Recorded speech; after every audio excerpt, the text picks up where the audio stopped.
Nung siya ay wala dito, hinahanap. Nung dumating, tatanungin natin, bakit siya nandito? Pambihirang buhay to. Sana, mga mahal kong kasama, bagamat tayo ay magkakaiba ng kulay sa politika, pagdating dito sa ating bulwagan, proteksyonan natin ang Senado. Hindi dapat pinapayagan natin sa labas ng gate natin, may nagche-checkpoint. Maraming salamat po, Ginoong Pangulo. Walaikum salam. Ako po ay nandito sa inyo pong harapan. Ginoong Pangulo, ako po ay gusto ko lamang pong linawin ang ilang mga bagay patungkol po sa napakarami pong lumalabas ngayon. Iba't ibang komento, iba't ibang opinyon na parang ang dating sa taong bayan ay magulo tayo dito. Yun po ay hindi magandang impresyon. Sapagkat yung pong nangyari na ang ating mahal na kasama, Senator De La Rosa, noong siya po ay lumabas dito sa atin, malinaw na po na merong warrant of arrest galing sa ICC.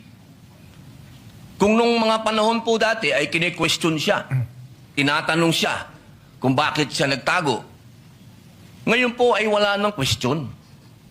Ako po'y nagsasalita bilang bilang isang artista. Sapagkat ginawa ko na po ang mga buhay ng mga magagaling na tao.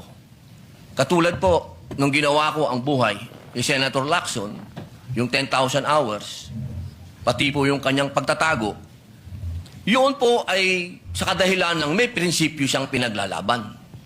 At ganoon din po, nung ginawa ko ang buhay ni Senator Bato de la Rosa, may pinaglalaban na prinsipyo itong taong ito. Hindi siya kriminal.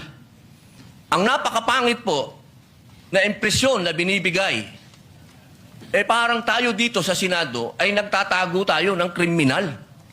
Wala pa pong kriminal dito. Wala pa pong napapatunayan dito. At higit sa lahat, Ginoong Pangulo, ngayon lang po natin napatunayan na tama ang sinasabi ng ating mahal na kasama na may warrant of arrest sa kanya ang ICC.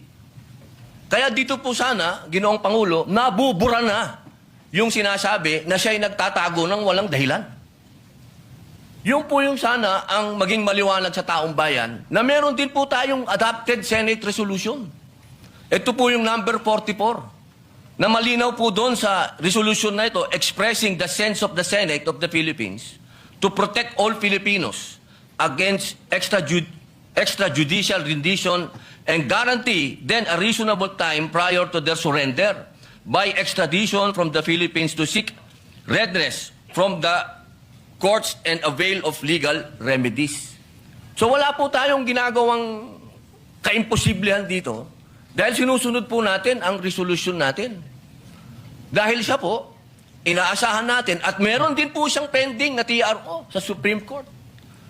Ginoong Pangulo, sana wag po tayong magkaroon ng mga mixed messages dito. Hindi ko po hinihingi doon sa ating mga kasama na bumoto ng no dito sa resolution neto na pumanig kay Senator De La Rosa. Pero sana naman, huwag pong idamay ang buong Senado kapag sinasabi na tayo'y magulo, tayo'y katawa-tawa. Dahil tayo naman po ay nasa katwiran.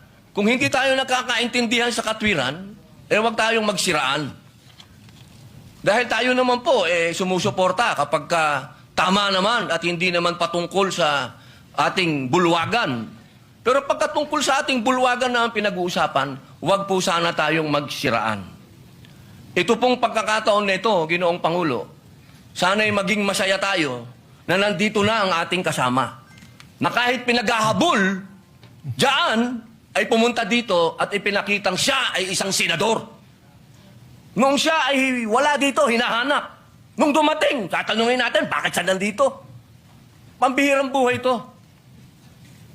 Sana, mga mahal kong kasama, bagamat tayo ay magkakaiba ng kulay sa politika, pagdating dito sa ating bulwagan, proteksyonan natin ang Senado. Hindi dapat pinapayagan natin sa labas ng gate natin, may nagche-checkpoint.